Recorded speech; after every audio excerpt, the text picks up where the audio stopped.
Welcome back to another episode of Let's Get To It. My name is Sarah. My name is Mujib. And it is episode 22. And we're going to talk about tradition and ritual. Yeah. I always try to make that sound like really special.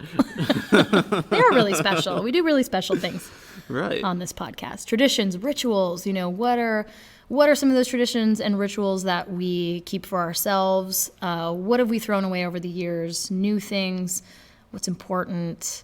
It's a pretty big topic. Vast. So many definitions too for each one of these things. I think about ritual and I think of the daily rituals as far as the things that almost seem like routine, we call them the morning ritual. I'm going to wake up in the morning. I'm going to do this sequence of things and then I'm going to do this thing next, Or there's the true, I'm going to go and bury a lock of my hair on the full moon ritual, you know what I mean? Yeah. There's everything from just the birthday party for myself once a year to the birthday meditation ritual or tradition, So I think about all those different ways that we can categorize a ritual for ourselves, depending on what we're talking about. Yeah. And I think whether it's a micro or macro ritual or tradition, that those practices make us feel at home. Or it'd be interesting to investigate the why. Right. What do those rituals and traditions do for us, or how do we feel fulfilled? Like for example, a morning ritual, your coffee, right? Sauna, is that still part of it? Oh, I wish. Not right now. Not right now. Not Okay. in the sauna space. But hot shower, shower. definitely steam and all that. Good time, yeah. So do you feel thrown off if something about that morning routine or ritual is absent, or in terms of your own daily regulation? Yeah, if I don't get that heat time, if I don't get a hot shower these days, then that kind of throws me off a little bit. It's that's kind of the cap to my time in the morning. I've got my wake up time, my work time, my study time, and then it's okay, it's 6 o'clock, I'm jumping in the shower, I'm gonna take my shower, and then I'm gonna transition into the rest of the day. But if I don't get that 6 a.m. shower time, then it does. I'm thinking about it really for the next couple of hours, or think if I get up at 5 o'clock in the morning versus 4, or if I get up at 7 or something like that, it'll throw my whole morning off. Yeah. So rituals is really sort of grounding practices for a whole day. Yeah. Wow, that's interesting, because it's such a you can look at that on the micro, but then you can also look at that on the macro, how a ritual can become a grounding process, how taking 10 breaths can make us feel and really ground us for the whole week or whatever it be. Yeah, I think as probably I find myself like many of you out there, I'm constantly trying to build a meditative practice or, mindfulness is the buzzword of every year. And yeah, I feel like part of that, again, I just said it, practice, building that practice is just starting simply. Maybe it is 5 breaths or 10 breaths, and then maybe it becomes 10 minutes, 20 minutes, whatever it is. Right. But sort of building that in somehow, if that's important to you.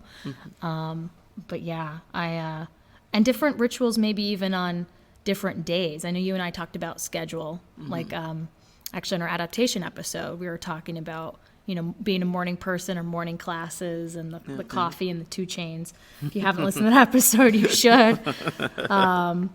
And I think about how certain mornings for me are really different. So it's always important that I know what day it is. Because my Monday morning is very different from my Tuesday. Right. And is different from my Thursday, and is different from my my Saturday. So for me, I guess I don't have the same go-to every morning, because I'm just okay, what day is it? Okay, this is what I do on this day. I definitely resonate with that. Yeah. I think that some things are always going to be the same, the kind of wake up coffee routine. Yeah. Is because for me, kind of each one of my training days starts at a different hour, so Fridays, my first session's at 7:30, so I'm leaving my house pretty early, which means I'm waking up pretty early to try to get myself into that space, whereas Monday, my first in-person session might not be until 11 o'clock, right? So it's going to look completely different on a Monday versus like a Wednesday where I don't have any sessions. I'm just like, that's my Saturday. I'm home with my fam. So that's also going to look different. But for me, that first hour is going to look identical each one of those days, unless it's a Friday and I don't have that extra bit of time. Then it's kind of like I'm just going to buckle down, and some of those other things can kind of get thrown to the wayside. But Yeah. yeah. So let's dive into maybe tradition a little bit. Any traditions with yourself, family, that kind of stick out or in the forefront of your mind that's important, that have kind of stuck with you maybe from childhood? Yeah, I mean, I grew up with like a prayer practice, an Islamic prayer practice as a kid. It was like big in my family, big in like, you know, just taking that time to like make ablution and go and pray whatever prayer it is of the day. And in my adolescence, that became kind of like in hindsight, really, it became like my saving grace in a lot of times, because it would be like I might be hanging out with everybody and then, you know, get it in my head that I'm just gonna go home and take a shower. Like I'm in Maryland, right? It's like humid, you know. So in the summertime, like if you're a fairly stylish person, you're probably gonna go home and shower before the second part of the day, you know. So like might shower first thing in the morning, get ready, get fresh, go out, hang out with people until like mid-afternoon, and then be like, okay, this is what we're gonna get into the evening. So I'm gonna go home, catch a shower, refresh myself, change, you know, do all these things. And oftentimes in that time period, I would also pray, you know. And it was definitely different, you know. Like I might have smoked like some weed or something like that with my friends and like gotten in the zoned out place and be like, I'm gonna go home and meditate, you know what I mean? And then that would be like what my prayer was in that moment. It would be like kind of like a heady meditation in that way. But that was just kind of like where I anchored to. Like I've never been the type of person that's going to sit down and watch TV or like veg out or something like that. Like I kind of am just constructive just in the way that I think about things. So a lot of the times that tradition would anchor me back. Like I would be home, I'd be showered, I'd be getting ready to leave, and then I'd think to myself like, oh, I can just pray real quick. Let me just take 10 minutes and say a prayer, you know, and then take 10 minutes and pray. That definitely has continued. Like if I have 10 minutes in the morning or something like that, and I'd be like, oh yeah, I've got a half an hour, like let me just pray real quick. And it definitely, like I notice that my shoulders drop when I get into that headspace. Just like it's a gratitude tradition. Like it's a tradition that my folks passed on to me, that's just like, take this time, slow down, be very intentional about everything that you're going to think about in this time, the things that you're going to say, the way that you're going to move, and then you can have your time back. Like take it back and go back to do whatever you want to do. So that tradition definitely still survives with me, and I plan on, and you know, it's within my now nuclear family, and plan on kind of continuing that going forward. And it might look different than it did, you know, like, you know, the way that I recite prayers or what I'm praying about or what sequence of things that I'm doing might look a lot different than like it would have looked from the way that my parents taught me how to do it. But the foundation of it is still very similar. It's just a time of gratitude, a time of like humbling myself and kind of acknowledging everything that went into my moment. That's beyond my own doing. And it, you know, that could be everything from like the highly spiritual side of things, like the unseen, to like, no, like this is wood on this chair that I'm sitting on. It was a tree at some point. Like, let me take some time and acknowledge that. You know? Yeah. Oh, I love that. Again, I just think of the word grounding, and that just sort of bringing that sense of grounding or calm about things, peace. Yeah. Like, yeah, it just seems like a really peaceful time. Oh, I envy that. Something I'm working on. Do you have anything like that yourself that like was a tradition that you grew up with? Maybe not like a prayer specifically, but like anything that kind of like even if it wasn't grounding, like anything that resonates with you in that same way? Yeah, you know, it's really interesting. I'm in a little bit of a different camp because I feel like I'm trying to create new traditions for myself. And part of, I feel like there was sort of a break in this idea of tradition for me personally when my family broke up and when there was a divorce in my family. So even just, you know, traditionally speaking, I didn't grow up in a very religious household necessarily. So we didn't have religious practice that was commonplace for us. Kind of years later, my mom's a very spiritual person. My dad's actually a practicing Catholic now. So I think things kind of like split off, and we all sort of discovered ourselves in that sort of split.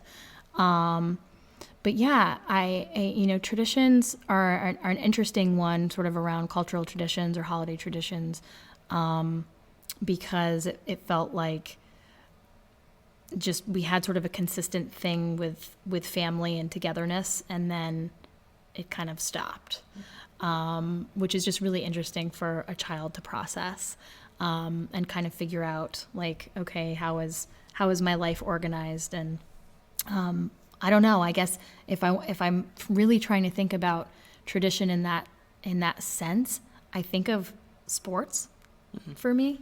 If I'm gonna kind of like put something in the place of that, like I found tradition in sort of in that, in the playing of sports, in the watching of sports, kind of this celebration of sports, if that makes sense. Like that was sort of like a constant. Right. If I want to think of that, I don't know if that's a weird thing to say, but the ritualization of certain games being played, like basketball was really big in my household. So, the winter season was just really important. So the tradition of going to games, and what in particular brought me close to my dad was going to basketball games. We used to go to UMass games, the University of Massachusetts in Amherst. So yeah, we had these things that we did together that sort of were kind of nice. Or I remember the first time I got to go to a Red Sox game in Boston, and so those things kind of stick out in my mind. That just traditions around. This is actually the first time I'm even thinking about this. So it's really, you guys are getting like full stream of consciousness right now as I'm trying to get through this, and I don't think I'm realizing it until literally this moment, like how important that was, that tradition of sort of sporting events and sports games. And that was kind of what became, really important for some of those relationships in my family. Right. And I love sports. Obviously. Yeah. Oh my gosh. Wow. All right. Revelation. We need like a chime when that happens. Like we do. We need a chime or a gong would be nice. If anyone out there can just send us these instruments, that would be great. Yeah, we're gonna level up. Next time we're gonna have sound effects. We could probably add that in post-production. Something cool. No, I mean, I definitely, as I'm listening to you talk about, like you said something about the wintertime basketball season, and my mind jumped right to riding in a van, like a conversion van with my friend's mom and like maybe 5 of our friends, like going to the basketball game, you know what I mean? Yeah. So I feel like you spoke to it in the sense of the way that the family disbands or breaks up, and how that dissolves some of the other traditions that then, the time that you get to spend together then kind of replaces that. So however that time is, the tradition might be like every Friday we go to Chili's or something that, you know what I mean? And that becomes like our tradition. That's what we do, and we grow up and we remember that, like we would go to the zoo. Like my mom would take us to the zoo it was like a special tradition in the summertime. We're going to go to the zoo. And every year you're looking forward to it, that sort of thing. And how that's it's a very common story, especially in the States, because you have a whole country that's built off of like a break in tradition, and like generation after generation after generation, like breaking tradition. And so like we end up each generation having to come up with our own traditions. Like we have a November Thanksgiving time celebration with my family, and it's new. It's like a newer tradition. Like my aunt and my mom started it when we were kids, and it doesn't involve like heavy alcoholism. It doesn't involve like, a lot of other ballyhoo that goes with a lot of family drama that might occur in big like holiday season situations, but it is like our thing. So like me and my wife and our son will go down and hang out with our family and spend a week if we can, and all these different things become the tradition. More than just like the November holiday federal holiday is the tradition, but it's the time that we spend and that we create around it. Yeah. And so, maybe 10 generations ago, that might have looked differently. We might have had more rituals, more traditions around rituals that happen at specific times of the year, so on and so forth, reaping rituals, reaping traditions, things like that, like when it's time to harvest, all those different things. But now so much of that stuff is dissolved. We get together around the Super Bowl. Instead of getting together around the winter solstice or something like that. Right. You know what I mean? Yeah. It's so interesting. And I was just thinking too, obviously, we're still in the midst of a pandemic. We're not on the other side yet. But also coming off of 2020, a lot of people, families have made sacrifices surrounding some of these, quote, traditions, right? Things that they're used to, sacrificing not going to see family or not traveling, when others certainly were. But, a lot of people weighing the consequences of people's safety. And I actually was so relieved that there was a little bit of an emphasis on, or like less pressure and emphasis to like do the traditional thing. So I sort of welcomed, and I know I'm not alone in this. I know some other people were like, oh, okay, like I don't have to spend the day with Aunt Nancy. And now like, I can blame it on the pandemic. So her feelings aren't hurt. I don't have an Aunt Nancy. I just made that up. But so, I've talked about my boyfriend several times on here, always without his permission. It's a tradition. It's a tradition, really. And he's Iranian, and he doesn't have Thanksgiving or comes from a tradition with Thanksgiving, and so it was like, great, we're not eating turkey on Thanksgiving. Like we just didn't. Like, why we're not cooking a bird. We're certainly not doing it for the two of us. And it was great. We had an excellent, he's a great chef, and we had a dish called tachin, and he prepared it, and we had lamb and rice. It was just so savory and flavorful, and it was like we ate whatever we wanted to. We ate a lot that day. I think we had like spaghetti at lunch. It was just like a day of eating whatever we wanted, and it was great. And it just felt really good, like, it was another day. There wasn't, I don't know, it was time we spent together, and we were just like, we're just going to eat whatever we want when we want it. And it was excellent. It was excellent. So sometimes I think, sometimes traditions can be like stressful. Right. Not that they're necessarily meant to be that way, but I think there can be expectation is kind of what I wanted to say, like expectation, like, oh, this is what you're supposed to do, or this is what this is supposed to look like. And like, if you're not into it, then you're like, oh, okay, am I bad at Thanksgiving? Cause like, I don't want to do the whole, I will be okay if I hope I live a long life. That'd be great. And if I never cook a turkey, on Thanksgiving, like, right, I'm not sad about it. Right. Totally. If I never eat a turkey again, like, whatever. But I just think it's interesting sometimes the amount of pressure and expectation that we can fold into some of these traditions. And what does that moment look like, for people on Thanksgiving? And surely I want to recognize people. For a lot of people, that day was hard, because maybe you lost that sense of grounding, that sense of, all of the feels, all of the good stuff that comes with it. Right. For others, maybe it was a relief. So whatever you were feeling that day, I mean, that's you. But just kind of like acknowledging, the weight of expectation sometimes is what, in certain things. Right.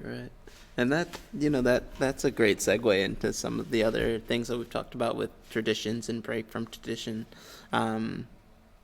But it made me think of something else too, in relation to just like something like Thanksgiving, which has so many different undertones depending on how you're looking at it, and how like for my family, we very much, the tradition isn't so much around that being the particular, as much as it is like, this is one of those times that we all can come together. Like my sister lives in Seattle, so it's like, traditionally that's that time that she flies out, and we go down for a week, and we can all kind of hang out, and to not have that, what I mean, became like a little bit of a different thing, like a Zoom call to try to replace that tradition, you know what I mean? And right. Hopefully the Zoom call doesn't become the tradition, right. That sort of idea. But yeah, I definitely have been in situations and communities where people will be like, I hate going down to see my family around this time, blah, blah, blah, blah, blah. You know, it's all hubbub. And then they'll be like, you want to come? I'm like, nah, it doesn't sound like if you don't want to go, I don't want to go. I'll break from that tradition right now. Like, I don't have to be a part of your family tradition. Sounds stressful in that situation. That's just like when someone takes a bite out of something. This is disgusting. You want to try it? No, I don't want to try it. Thanks. Yeah. No, totally. And it's like every range on the spectrum. Like, absolutely. You know, if we've learned anything over the past year too, it's like just doing things a little bit differently. And if anything, what maybe it reveals is what's important to us about some of those traditions. Like, you know, hopefully next year that you guys can gather around that time, because you know now more than ever how important that is for you. Totally.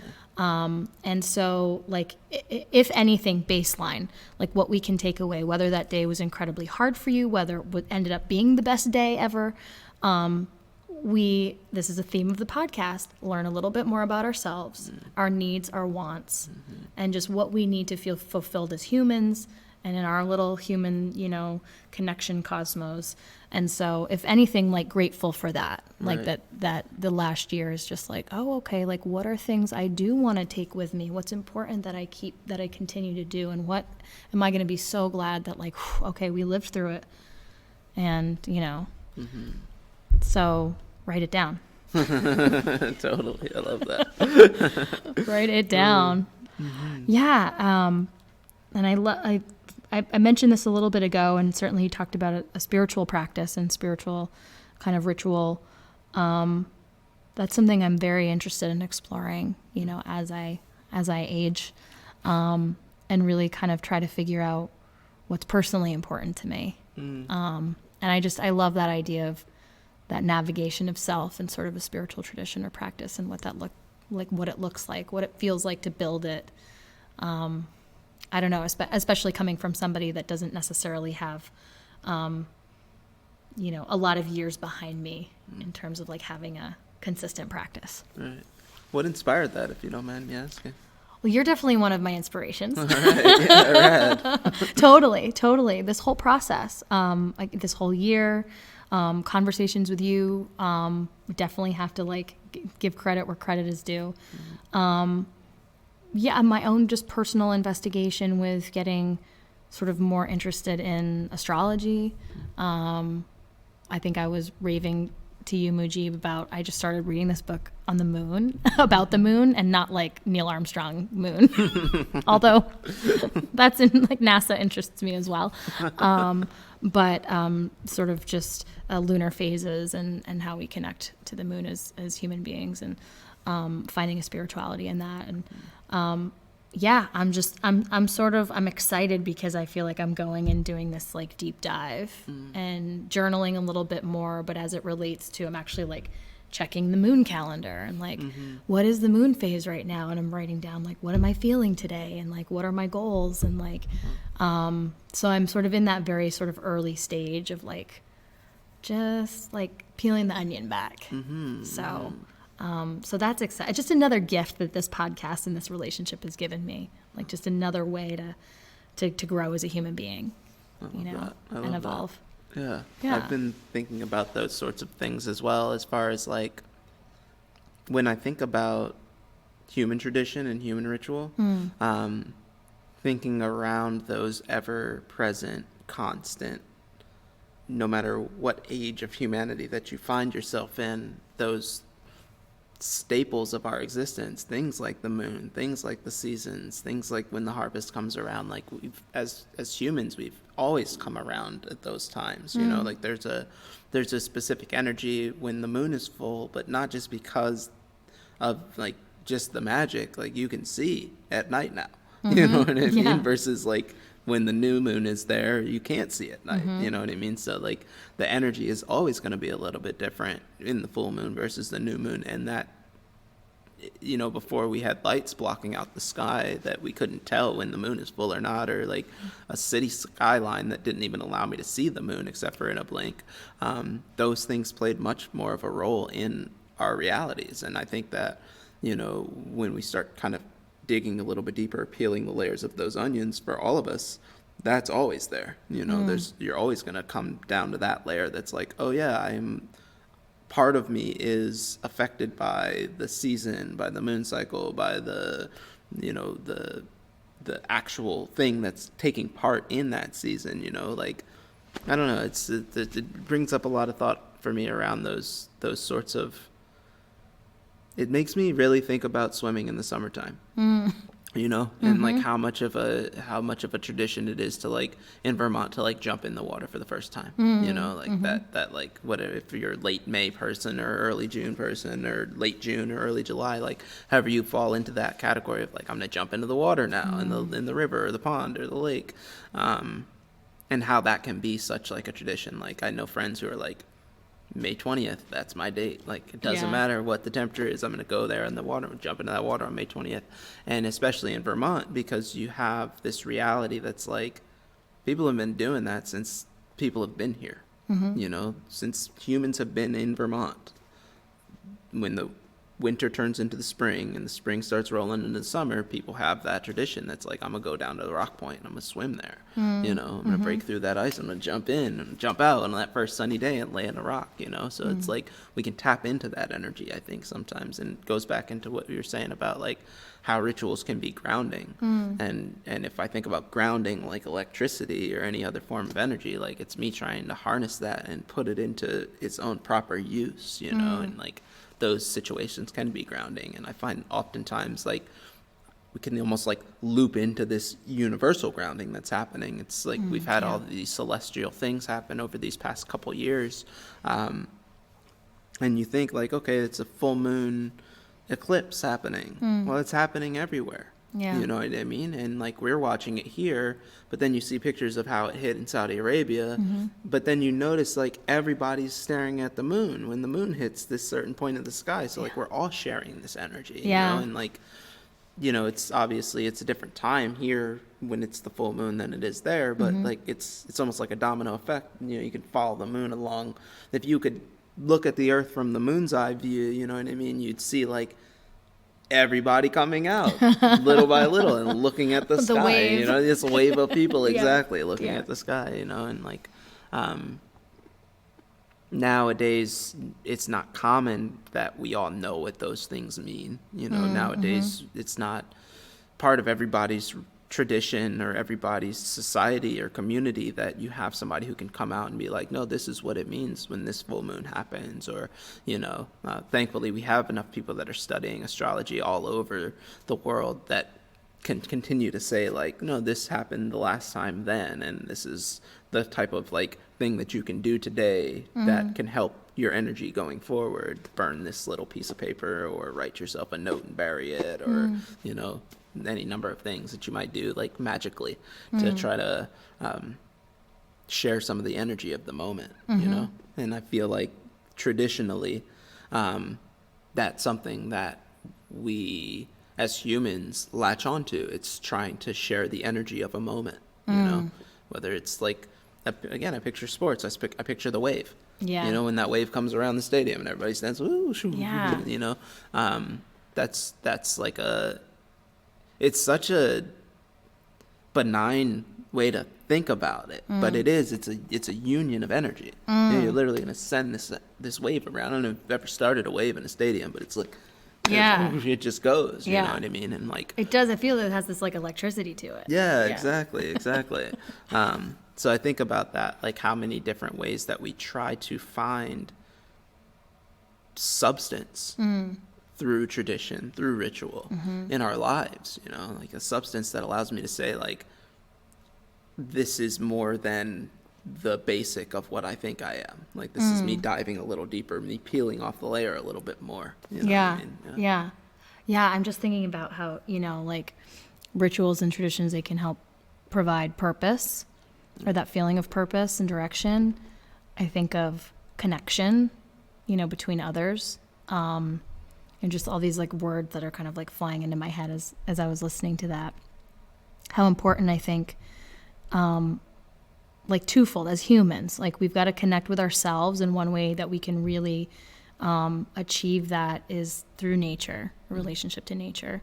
And I think it's interesting as sort of technology gets, more ever present, and, certainly both of us having to go a little bit deeper into technology for our jobs. A lot of people, if you're working from home, if you feel like you have this like screen fatigue, and, how can you mitigate the effects of that or counteract that? It's like nature. It's like I've actually never in my life craved it more, because I feel like I'm just so attached to this phone in my hand, and I at least for me, so I'm like, oh God, I gotta put that down and create boundaries or get better about that.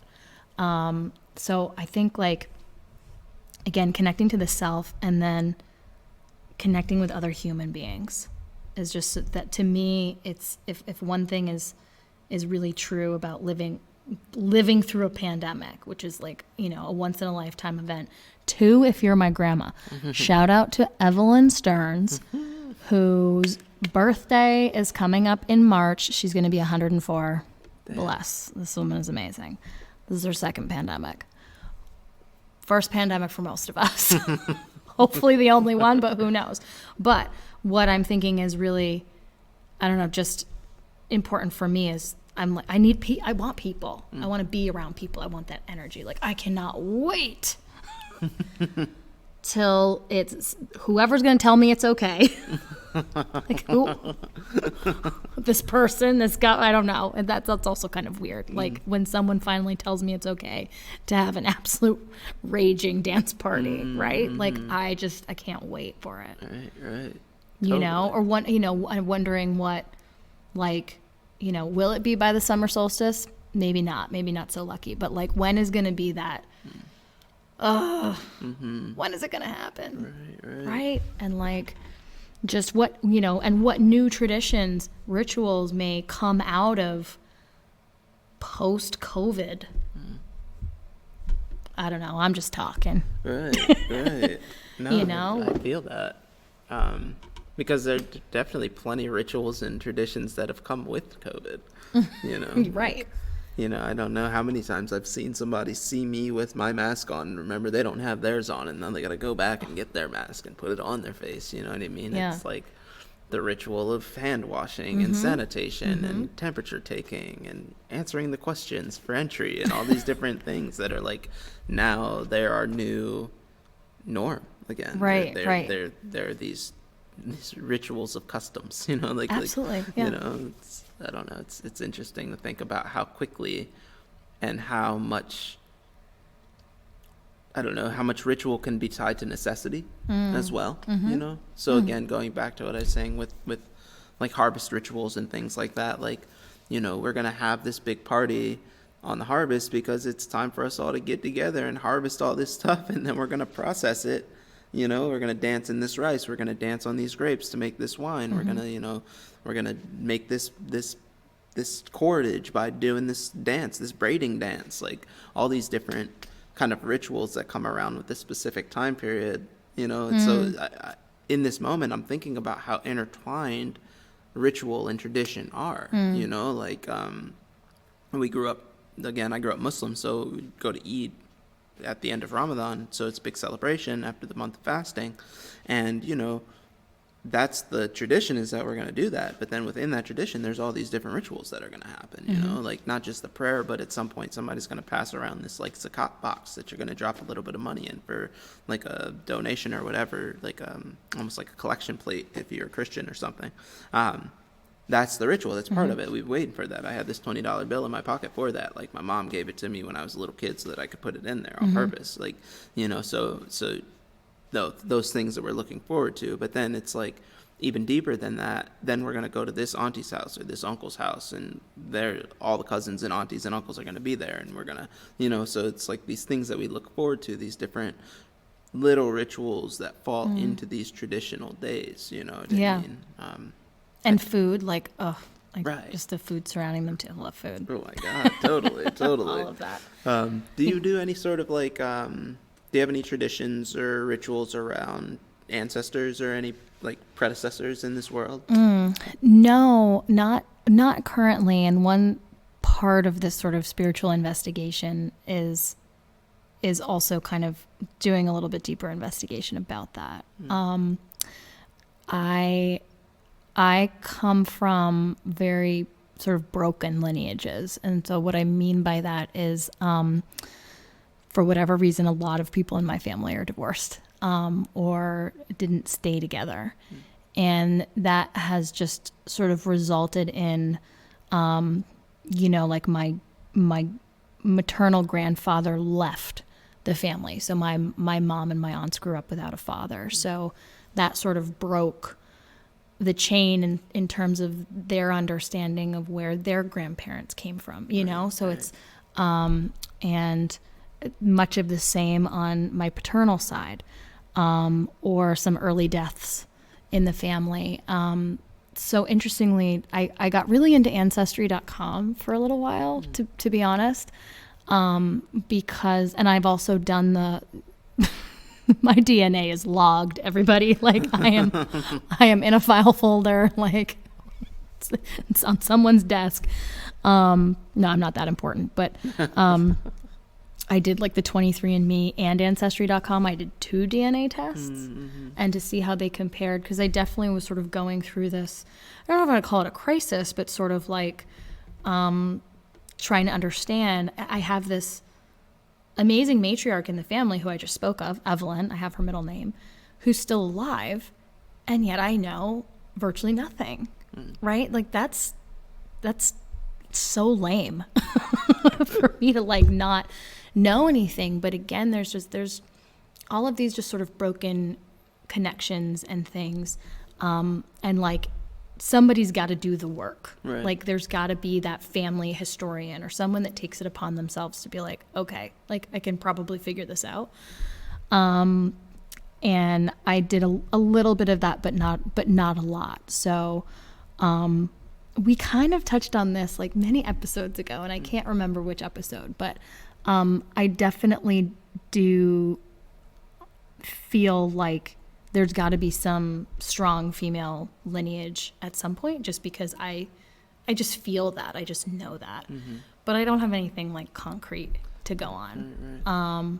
But yeah, so that's something of interest. I know that you have a practice a lot, more than I do. But it's very similar though. Yeah. Like, and I think that as the listeners are hearing this too, that's probably a very common theme, like more than not. So like on my father's side, we have that family historian, my Aunt Sylvia. And, I feel like every generation that we've had that. So like on my father's side, on my wall, there like is my great grandmother, her mother, and then her grandmother. So it's like a very distinct lineage that goes to me, like my grandfather's mom, her mom, and then her mom's mom.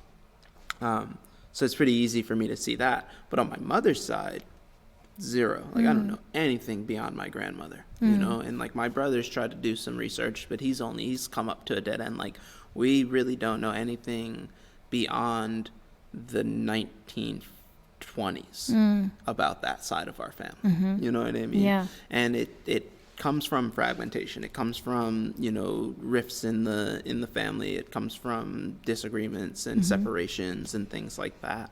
And so much of our personal history, our family history, our lineage, that history of our lineage gets lost in the cracks. And there's probably somebody on that side. Like I had an uncle, and I remember speaking with him, and I was like, man, like I was like, your grandmother had like 13 kids. And he's like, yep. And I was like, so we got to have mad cousins around the city. He's like, bro, you got cousins all over the city. He's like, someday we'll just drive around. I'll just introduce you to people who are your cousins. You know what I mean?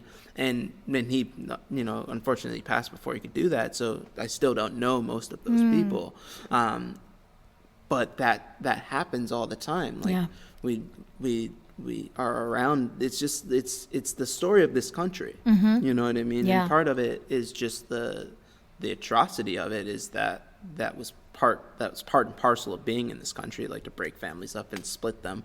And now it's ironic that just happens now, that divorce in our generation, like my parents were divorced, you know what I mean? I don't know how many of my cousins' parents were divorced, that sort of thing. So it's like our generation, that just happened. And like the generation previous to that, like you spoke about your mom's father, same thing, like dudes would just bounce or like have 3 families, you know what I mean? Yeah. Go to get some cigarettes and never come back. Yep. So like you have this like dead stop on how are we going to even get back. And then there's all this, then there's the murky side of how did you get over on this side of the country or in this side of the world in the first place? Like what ship did you come on? And then where did that ship come from? Like how many people can go back to their lineage in Africa or their lineage in Europe or their lineage in Asia, the different parts, or even in America, in the North America, South America. Like it's so hard to actually keep those threads, like you said, unless you have a family historian who can read about those things and somebody who passed that lineage down. But even then, like I go to Jane Marie, which is my grandfather's great grandmother. I don't know anything about her parents. You know what I mean? I know she was born in Virginia and she met her husband in Harrisburg, Pennsylvania, but I don't know anything else about them. You know, I don't know what her name was before she became a Chester. Like, so I think that there's a lot of that in this country. You know, there's a lot of that, like loss of pedigree. Yeah. And I think it's interesting too, you know, each family has, you know, these fragmentations, and also people will tend to highlight things that they're very proud about, and then what they're not so proud about, like, might never get talked about. Right. And I definitely have run into that. Like, no, we don't talk about that. So then it's just like, okay, well, maybe we should, because, Right. you know, because also, you know, we've talked about intergenerational trauma, and, you know, it could be, I even think of just, you know, when you go to the doctor for a physical and you get asked these family history questions, there are plenty of things I'm like, I can talk about my parents. Right. But even up to the grandparents, in some respects, it gets murky. And you know, some of this information would be really important to know. Right. Some of this stuff, whether it's from mental health, physical health, like all kinds of things. And I think something that comes to mind in terms of like what we might grasp onto, my dad very strongly identifies with a Polish heritage. Come to find out, because I did my DNA test, it's about like 8 to 12%. Wow. Yeah. So, I mean, it's decent, but it's not overwhelming in terms of my heritage. But my dad very much identifies. And part of this, I think, is because he grew up in Western Massachusetts, which was a very like Polish community. We had actually, again, like stream of consciousness, some traditions that we had in our family around the holidays was having kielbasa and kapusta and golemkis and pierogis, and anybody that likes Polish food or knows of Polish food. So that kind of became a staple, a tradition. And my dad used to talk about his babci, but I mean, I literally don't know anything else. And so it was really interesting. So my dad kind of hanging on to this. I had an opportunity when I was graduating college to attend a program which was actually about Holocaust remembrance. It was an interfaith trip to Poland.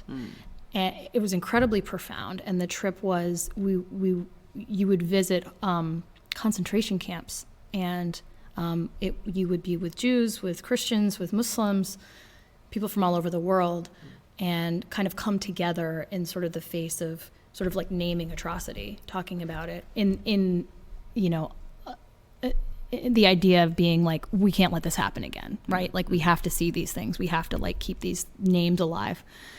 So this opportunity comes up, and again, I'm not particularly religious, and I've certainly studied these things and have an interest in like just humanity and like making the world a better place. But my dad became aware that this was a trip to Poland, and he was like, this is your graduation present. Like, if this going on this like week trip, because it was right after graduation. I was like, wow, I'm like flabbergasted. This is amazing. But for my father, it was like going to the motherland. Right. Like, it was nothing about, not that my dad has no interest in like history or like me having an education. But for him, like, he just zeroed on the location. He was like, my daughter gets to go to Poland. My dad hasn't been out of the country. it was very much not the kind of trip, you know, it wasn't like I'm not investigating. You know, I actually didn't. And again, because I don't even know what town, like I don't know even what to look for. And there was a very specific like intent for this trip, which it was incredible. I mean, it was life changing. So I'm thankful to have been on it, but it was just really interesting that like what the impetus for it was like, well, we're Polish.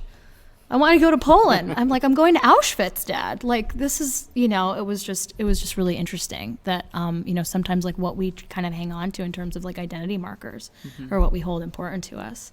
And yeah, I'll you know, never regret the gravity of this trip and going on and like walking on these sacred grounds, and the experiences I had with people from all over the world. But it was just interesting, like what got me there. Right. You know, and sometimes I guess it doesn't so much matter how you got there, but that you landed there. Right. And did you walk around beyond the like destinations of that trip? Did you have any free time in Poland where you were just gonna walk streets? It was very tightly coordinated. You know, we had, you know, specific locations, and it's actually, for anybody interested, it's called the March for Remembrance and Hope, and I believe it's still an ongoing organization. And this was probably, I went 15 years ago. I'm getting older. But we did not have the opportunity to sort of leave campus. It was very organized, but it was very, it was certainly profound to just be in that kind of environment. But it really, I mean, I got to eat Polish food in Poland. I mean, like, you know, in terms of sort of when I went back and talked with my dad, I was like, so, I mean, I was singing in Hebrew, like with a friend, you know, breaking bread with friends. But then, and he's like, oh, okay, so tell me about Poland. I'm like, well, I can tell you about the Holocaust, Dad. You know, so it's just, I think it was different, you know. I'm like, this was the trip. Right. Well, maybe someday you'll all go to Poland together. Yeah, you know, I've actually thought about that's something. I don't want to spoil it online, but or you know, Dad, if you're listening, but yeah, that's something that I've often thought about is doing something like some kind of like heritage trip. You know. Totally. I want to make sure that we touch on this before we leave today, because we are. This is the eve of something incredibly historical that are, in terms of tradition and ritual, the presidential and vice presidential inauguration is happening tomorrow. So today is January 19th, 2021. Tomorrow is January 20th, 2021. So I just want to mark that, stamp that in terms of history, that we get to talk to each other the night before. And damn it, the first woman, the first Black woman, the first South Asian woman is going to be inaugurated tomorrow as Vice President of the United States, second in command. Yes. And we have to talk about that. Totally. Because that's amazing. And it's about damn time. Yeah. It's about time. You've been interested in politics since you were a teenager, right? Like, yeah. For the most part. Yeah. Very much so. I just like nerd alert. I just got really excited. And so can you speak to that a little bit? Like, what is some of the weight of that on you right now that you're feeling for the moment tomorrow? I think, well, you know, a lot of things. We had a little pre-conversation before we started recording, and even just I haven't studied. What's interesting is actually I was more a student of international politics than American politics, so full disclosure there. I have a minor in international relations, and my master's degree was pointing me towards an international degree. But the ritual and tradition, the political spectacle of inauguration is, you know, something that's just that spectacle, tradition, ritual of a new presidency, and it's just going to be very interesting. Sad in a way, of the events of tomorrow are somewhat overshadowing the gravitas of this moment, like the fact that we know there's going to be an insane military presence, the fact that we actually have to talk about security and safety for these two people and their families, like that's weighing on me for sure. And yeah, it's very different. We're in a pandemic. Like it's, you know, we can't, there's not going to be millions of people or hundreds of thousands of people gathering on the National Mall. Right. So that's not, it's going to be very interesting, like, weird. Right. So yeah, I don't know how it's going to feel. I mean, I'm certainly going to tune in and watch. Certain things will be the same, in terms of protocol, and then just other things will be incredibly different, but still, I mean, what cannot be undone, taken away is the fact that finally we have a woman in office that is just second in command. It's just really incredible. And it does, not to do the comparison thing, but it's like, okay, United States, there's plenty of other countries that, I mean, it's just, we are so far behind.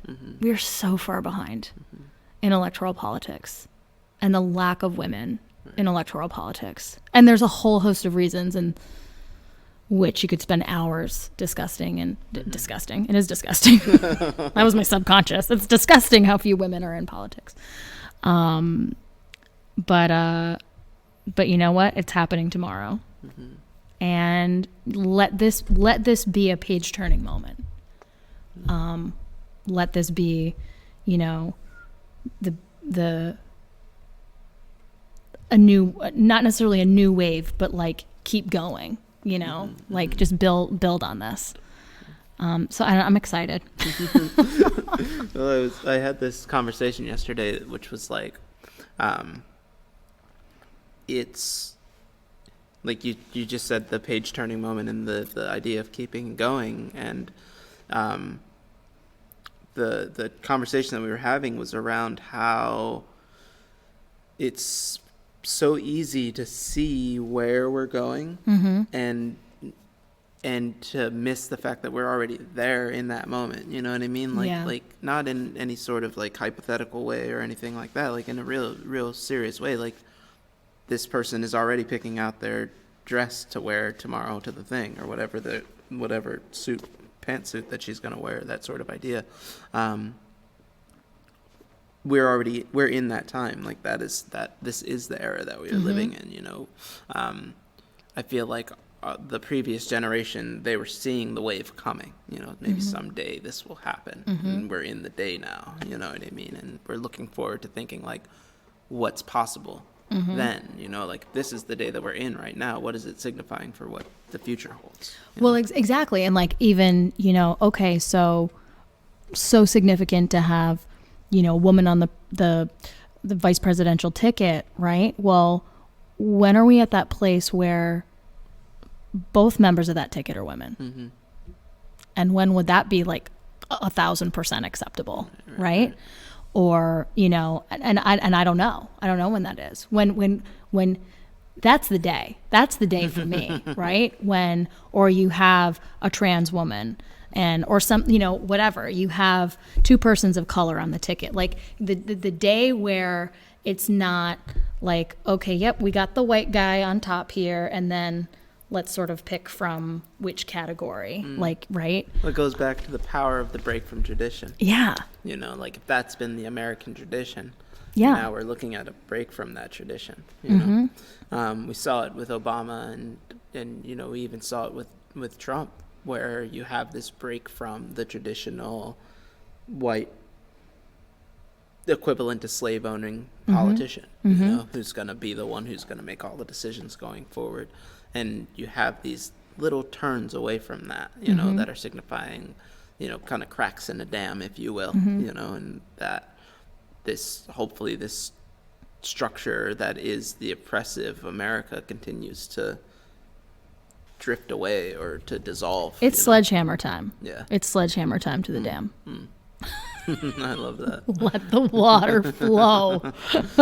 For real. Yeah. That will be I've been thinking about too, and we've talked about this because, again, you have your dad, how the work of today and what we are working on and working towards, will be the benefit of really our grandchildren, and it's like, I don't know, the selflessness of social justice work and like doing everything is really like, you kind of have to understand that we're not going to live the fruits of our labor fully. Yeah.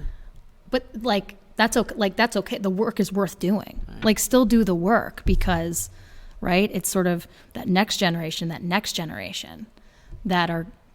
they're the ones that are going to be like, you know, touch screening through the news and like have that list of candidates. Like, here I am talking about like an all female ticket, like, or, you know, maybe not in my lifetime, but certainly in children's lifetime, like, right. Or like, that's the hope. Right. That's the hope. That's the faith, you know, to like tie it back to that practice. So, right. Like that's my idea of just sort of like what we're working for and what we're running towards. Right. Hopefully, right. Like sledgehammer to the dam. So that maybe it happens a little faster. Right. Totally. Like, I don't want it to take any longer. Like, great. If we're on an acceleration track, like, okay, that's great. But yeah, that's the hope. But oh man, it's been almost an hour you guys have spent with us. That quick. There's, you know, so much to be said. So much was unsaid. We can always circle back to any number one of these podcasts and just. Maybe we'll have to do that. Yeah, as I'm reading the little notes, the like questions, the prompts that you sent out, I'm like, wow, we could have talked about any of that for a while. I think that's almost fun. Every episode could have like a part 2 companion episode. Like, let's revisit this and, you know. But anyway, I want to thank you guys so much. I know certainly like I talked about things I haven't ever talked about. So it's awesome. As always, like, thanks for listening in on another therapy session with Mujib and I. Appreciate it. You guys have been great. Hit us up. Make sure you're listening to all the podcasts, which are accessible on Podbean, Spotify, and iTunes. My name is Sarah. My name is Mujib. Take care.